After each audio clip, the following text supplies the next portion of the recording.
Hello, guys, and welcome to another quick thoughts on week 12 of Fox Animation. So, for January 17th, we have The Great North and Feast of Not People, Adventure, and Family Guy Fecal Matters.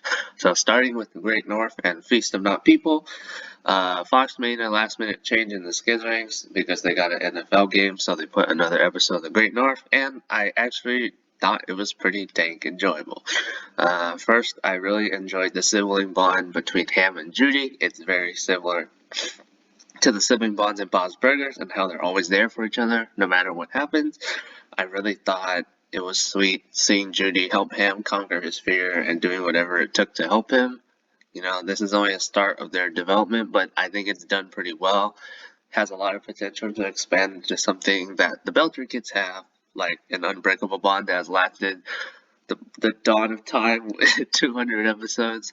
It's very evident that this is the start of, people like, viewers like us knowing their special bond, which was especially evident by their handshake at the end. It reminds me of the season 11 premiere of Dream a Little Bob and Bob when Tina had trouble learning her secret handshake. That song is still stuck in my head. And on the subplot is Beef and Wolf compete in some game. I don't know what it's called. Yeah, but I also like how Beef doesn't give up on Wolf despite his childish nature. He doesn't want to give up on him, and that's nice to see. I also cracked a smile several times. Like Wolf's joke about the penis was pretty funny, and I like the individual scenes like Judy sipping of the empty drink in the store. Moon being able to meditate so long. I also like how he knew Honey Bee was opening her eyes when he was meditating.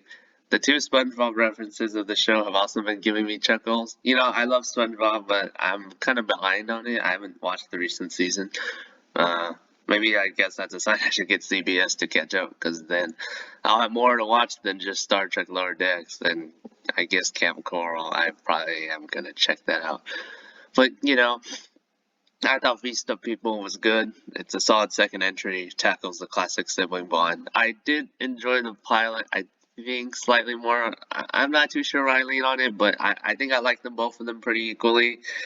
No, I'm hoping more people start to like the show because there's a lot of hate for it online. I read all the audience comments that are like, "This show sucks," that kind of thing. But it's only 2 episodes. I don't think you can really judge a show this early. And in my opinion, I really like it. I think it can pick up very quickly.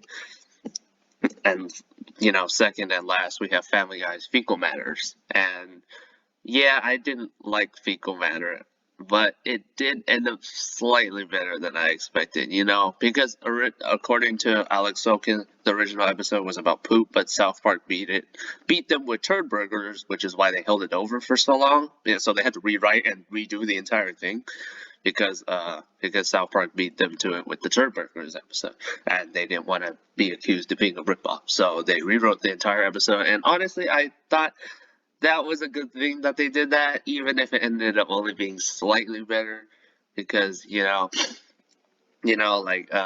a few moments where I actually laughed. Peter driving through the store in his car was incredibly funny to me. The Bob joke, the 808 joke on the time, gave me a smile.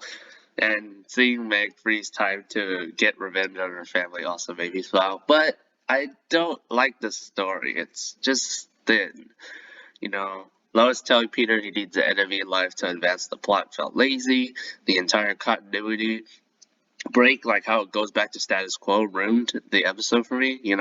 Once it goes back to the giant chicken still living and being his enemy, it's just, was that worth the wait? It just felt like a waste of time. I could have just not watched this episode and not waste 22 minutes. That would have been better. I could have been watching Central Park or something, so I could be making videos on it. But no, I'm watching this. Family Guy, recent Family Guy hasn't really done anything to break dynamics, like that other shows have been doing. It proves that Family Guy is unwilling to accept change and continuity. And then when they do accept continuity, like in Wild Wild West, I just think it makes the episode a lot better. Even sitcoms are evolving as a whole. I feel like while yes, typical cable sitcoms do bring everything back to normal, I don't think they have to do that all the time just because of status quo. You know, we've had shows like BoJack Horseman that have thrived on huge continuity changes. And yeah, the subplot was just terrible. None of the jokes land. It's one of those episodes where the writers just want to say, "Oh, Brian sucks. Here's why." You know, Brian is basically the second Meg, to be honest. Like, even though, yeah, sometimes he does deserve it, most of the time he doesn't, like this. It's just a huge punching bag for jokes like these. I know he was gonna fall, but that's not funny. And you know, if we go back to last season's cat fight, Quagmire seemed to like Brian a bit more, but you know, here it just goes back to that dynamic that none of us wanted. You know, Quagmire used to be a consistently hilarious character with his giggity, giggity, you know. I really loved his character back then. Now I don't like it at all.